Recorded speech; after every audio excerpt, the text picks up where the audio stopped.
Hey everyone, welcome back to Monkeynomics. Today's topic is going to be about wealth inequality or income inequality versus economic mobility. Now it is my belief, and this is the point I will try to make throughout this video, that economic, wealth, or income inequality really doesn't matter. It really doesn't matter at all. What matters is economic mobility. The gap between the richest people and the poorest people is actually a sign of an economically advanced society.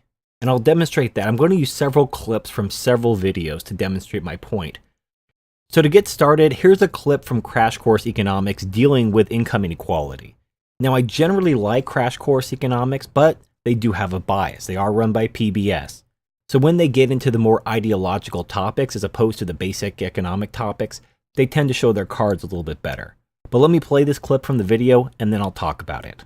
So we can focus on income inequality. These 10 people represent everyone on the planet, and they're lined up according to income. Poorest over here and richest over here. This group represents the poorest 20%. This is the second poorest 20%, the middle 20%, and so on. If we distributed $100 based on current income trends, this group would get about 83 of those dollars. The next richest group would get $10, the middle gets $4, the second poorest group would get $2, and the poorest 20% of humans would get $1. Branko Milanovic, an economist that specializes in inequality, explained all this by describing an economic Big Bang. At first, countries' incomes were all bunched together, but with the Industrial Revolution, the differences exploded. It pushed some countries forward onto the path to higher incomes, while others stayed where they had been for millennia. According to Milanovic, in 1820, the richest countries in the world, Great Britain and the Netherlands, were only 3 times richer than the poorest, like India and China. Today, the gap between the richest and poorest nations is like 100 to 1. The gaps are getting bigger and bigger. So I want to briefly touch on the section where they talked about different countries. Now, when all countries had agricultural economies, the wealthiest agricultural economies were only 3 times more wealthy than the poorest agricultural economies. After the Industrial Revolution, the richest industrial economies were many times more wealthy than the poorest agricultural economies. During the Information Age, when economies became more advanced, the richest advanced economies became many more times wealthy than the poorest agricultural economies. Now, have you noticed the pattern here? The pattern is the poorest agricultural economies continue to exist. This is because there's always going to be the very, very, very poor. Some countries simply don't have very good resources. So the disparity between the richest countries and the poorest countries is really a measurement of the economic growth of the world. The richer countries become in general, the wider the gap between the richest country and the poorest country, because there's always going to be poor countries. And you see this individually within countries. The richer a country becomes, the richest person in that country is going to be so many more times wealthier than the poorest homeless person. Because you're going to have poor homeless people in every society. I mean, in the United States, those living in poverty are many times more wealthy than the vast majority of people on Earth. And yet they're in poverty by American standards. We're living in an era where the poorest segment of the population is also the fattest segment of the population. That is unprecedented in human history. The fact that we have an obesity epidemic, the fact that we're so prosperous that we're actually eating ourselves to death, is unprecedented in human history. And the poorest people, the people who should be starving in the streets, are the fattest segment of the population. And yet the gap between the poor, no matter how fat they are, and the rich continues to widen, because the poor will stay in the bottom. There always are going to be people with nothing. It could be because they made bad choices. It could be because they're disabled. It could be because of any number of reasons, but they're going to exist in any society. So that's the main reason why economic inequality isn't even worth talking about. As long as there's economic mobility, as long as someone who's born in the bottom fifth has a chance to break into the top fifth, who cares? Now, the reason why you hear so much about economic inequality and not economic mobility is because economic equality has a government solution, which is taxation and redistribution, which politicians want to do anyway because giving people free money gets them reelected. So because this is a problem, quote unquote, with a government solution, that's all you're going to hear about.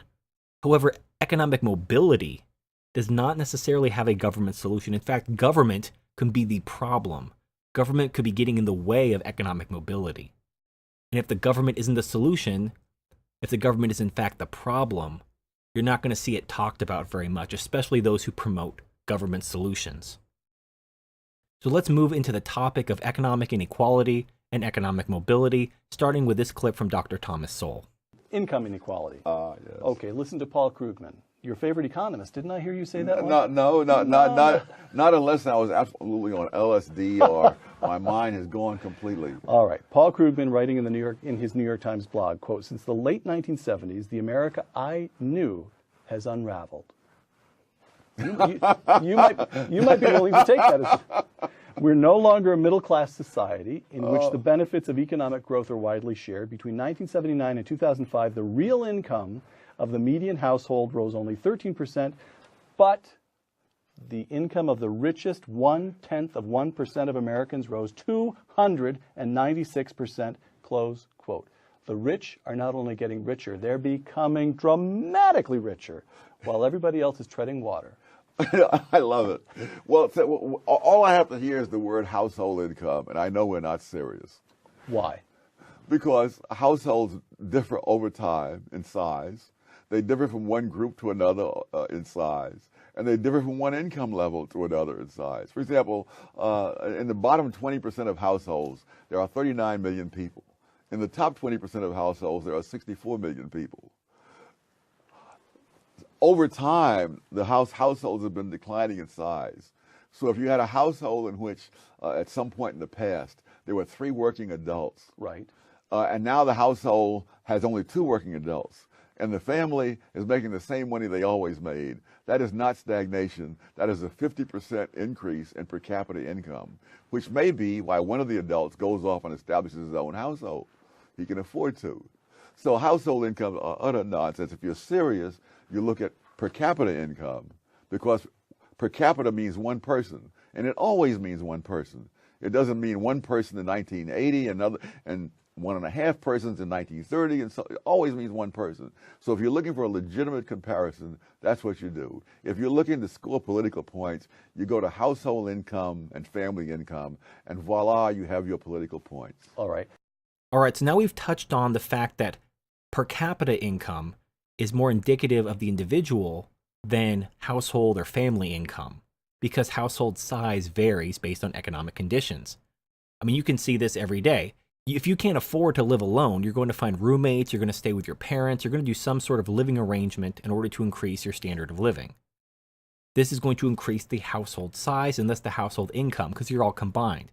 Once you all make more money, you're going to move out and find your own place. This is going to lower the family or household income. But you're actually all better off. You're just all better off individually. So it should be a red flag to anyone who understands economics. When someone talks about family or household income, they're trying to be deceptive. In another interview with Dr. Thomas Sowell promoting another book, he talks about how the different classes, the different quintiles of income, actually represent the same person over different phases of their life and don't represent different distinct classes made up of entirely different people altogether.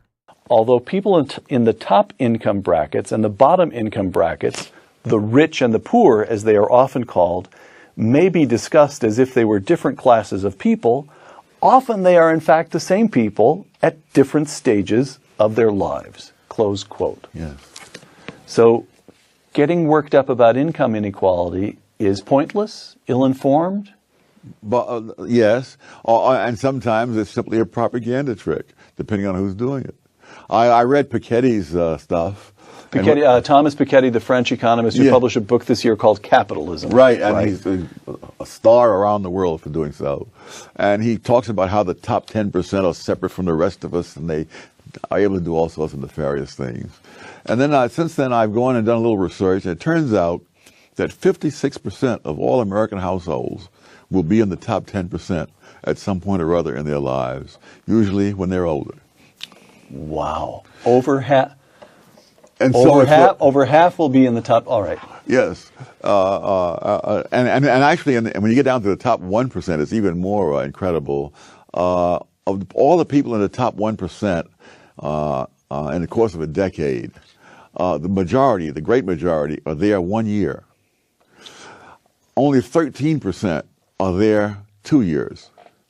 And so we're talking about people who have a spike in income in 1 year for some reason or other. They inherited something. They sell their company. They have assets accumulated over the years, and they sell them in that 1 year. I mean, in the years I haven't checked, but I wouldn't be surprised if I hit my income peak when I sold my house on the Stanford campus, and have never been near that since. No, and of course, it was all absorbed in paying for another house elsewhere. So welcome to California. Right. Now, to demonstrate why economic mobility is what we should focus on and not wealth inequality, or income inequality, or whatever. I mean, equality as a general concept should never be the goal, ever. Equal opportunity, equality before the law, those are the good type of equality. Once you talk about making things equal, then you're getting into all kinds of bullshit, and it actually ends up doing far more harm than good. But I want to play this video from the Brookings Institute about economic mobility. And I want to stop it about halfway through, and I want to make a little point.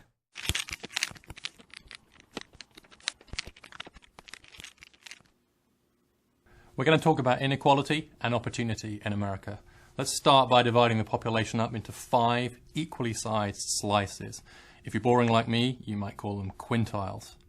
In an absolutely equal society where everybody had the same amount of money, each fifth of the distribution would get a fifth of the money.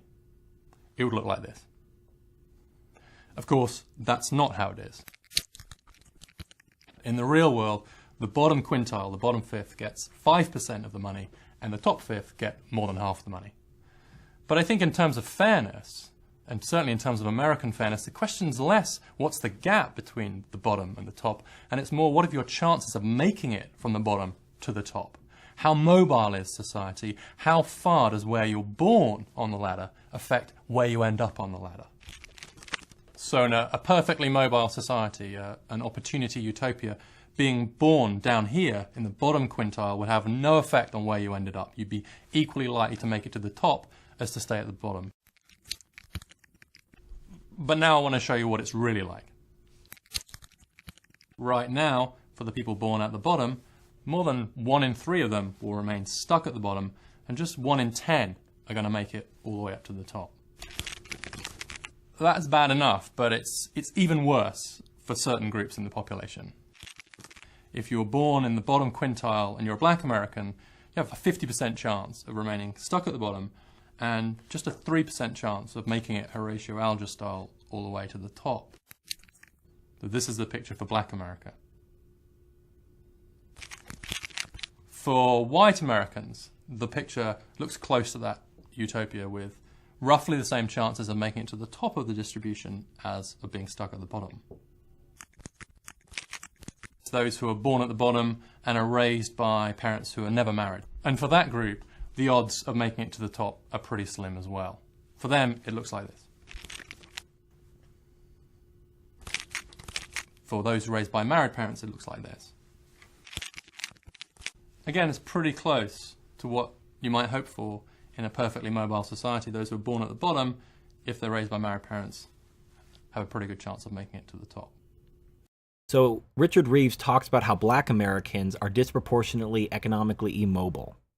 But then less than a minute later, he talks about people raised by a single parent as opposed to 2 parents have these same economic handicaps. It has nothing to do with race. So I'm very disappointed in this section of the video. If you look at single parent household versus 2 parent households, it correlates to the quote race gap. It's not a race gap, it's a single parent gap. Single parents are the problem. Single mothers are the problem. The reason why black Americans aren't doing as well isn't because of racism, but because of single mothers, because of the welfare state and because of feminism. Those are the problems in the black community. And he acknowledges this, but then he goes back and talks about, oh, if you're black, this is what happens. No, it's if you were raised by a single mother, this is what happens. The black people who break out of that lower quintile invariably were raised in 2-parent households. Invariably were raised by 2-parent households, and the ones who stay in poverty are invariably raised by single mothers. It doesn't matter the color of their skin. White people raised by single mothers stay poor. Hispanics raised by single mothers are poor. Asians raised by single mothers are poor. The reason why Asians tend to do pretty well is they have really strong family cultural values. They tend not to be raised by single parents, and that's why they're doing so well. So it's not a race thing. If this was all a racist conspiracy, Asians wouldn't be doing well. I mean, this was all a big white conspiracy to keep the black man down. These racist white people would also be holding Asians down. But they're not. It has nothing to do with race. It's single parent. It's the welfare state. It's women. It's feminism. It's female nature. It's hypergamy. It's all feeding into this. And black people are just the primary recipients of the negative aspects of this because they're overrun with these single mothers. And they're all being so empowered and everything like that. All this stuff that's supposed to help black people ends up going to black women and single mothers, which just makes the problem worse. So if you don't complete high school, there's a 50% chance you're going to stay stuck at the bottom if you were born at the bottom, and a 1% chance that you're going to make it to the top 20% of the income distribution as an adult yourself. So for them, it looks like this. If you're born at the bottom, born in this bottom fifth, but you're one of the few born down here who managed to get a 4-year college degree, transforms your chances of moving up the income distribution. Go to college. We can have a long argument about the gap between the rich and the poor, but I think we can all agree that we don't want to live in a society where you're born determines so strongly your chances in life of where you end up. America has a dream of equal opportunity, and we're a very long way right now from that dream. We have a big problem, and we need big solutions. But when you see the statistics for people raised in two-parent households, people who go to college, you see what is close to this, what he calls an opportunity utopia. Now, I want to close this video with a little tough love and hopefully a little kick in the pants. The fact is, if you sit around blaming the rich and try to think that like, oh, the little guy can't get ahead, it's all the rich people's fault, the evil 1%, you're going to stay poor. You can't keep blaming everybody else for your problems. The world has never been more open in terms of economic mobility. If you are watching this video, if you have access to a computer, if you're watching YouTube, if you understand English, if you know how to click a thumbs up and leave a comment, you have what it takes to learn how to code. I don't care if you're disabled.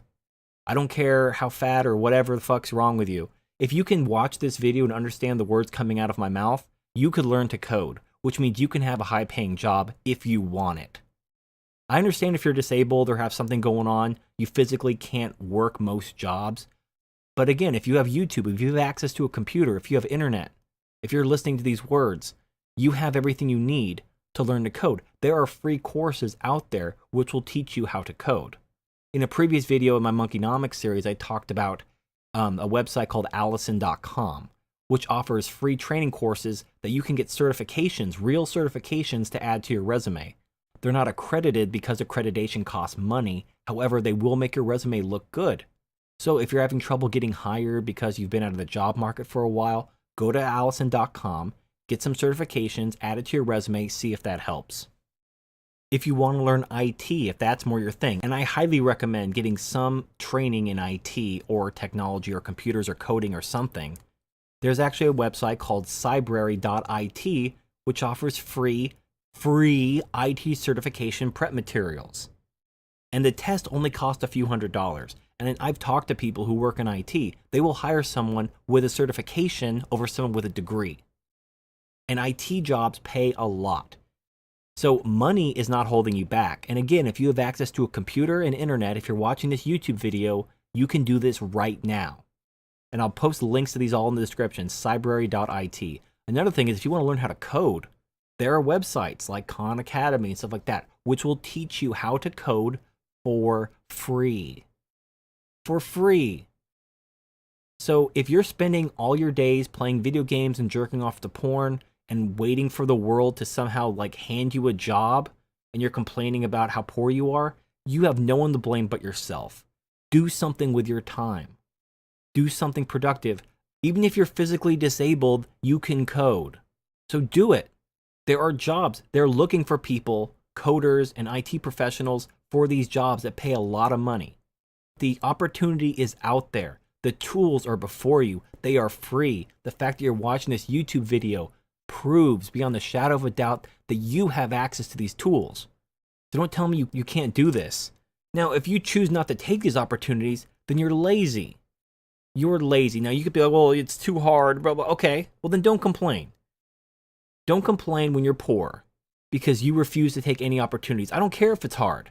If you suck at math, learn to be good at math. If you throw enough hours at something, you're going to get good at it. How many hours do you spend playing video games? How many hours do you spend watching porn and jerking off? You're probably really good at jerking off. I bet you know all the right tricks, like the flick of the wrist and all that fun stuff. You're really good at it, right? Because you've been doing it for a long time. Well, teach yourself how to code. Teach yourself IT. Save up a little bit of money, only a couple $100. Get a few IT certifications, and you can have a good paying job. If you choose not to take these opportunities, it's your own fault. It's not the government's fault. It's not society's fault. It's certainly not the 1%'s fault. It's your fault. So pull your finger out of your ass and get to work. Mobility is strong. You can break in to the upper quintile. You can be in the top 20%. If you work hard enough, you could be in the top 1%. It's a perfectly reasonable, rational goal. You can do it. If you don't want to, if you just want to be in the top 20%, that's cool. Be in the top 20%. I want to be in the 1%, but that's just me. But the opportunities are out there. Seize them. So I just want to leave you with this message. When people talk about wealth inequality, they're talking about getting free shit given to them. They want the government or someone to take from the top and give to the bottom because they're in the bottom and they're lazy and don't want to work. And to them I say, fuck you. Fuck you and the bitch you rode in on. I work damn hard for my money, and I'm not here to share it with you. I will teach you to fish. I promise you I will teach you to fish. I will not share my fish with you. You can go fuck yourself. To those who want to learn to fish, I will teach you everything I know. I will share all my knowledge with you, but you have to do it. You have to get out there and fish. And if you fish, you will be successful. That's all I have to say. Thank you for watching, and I'll see you next time.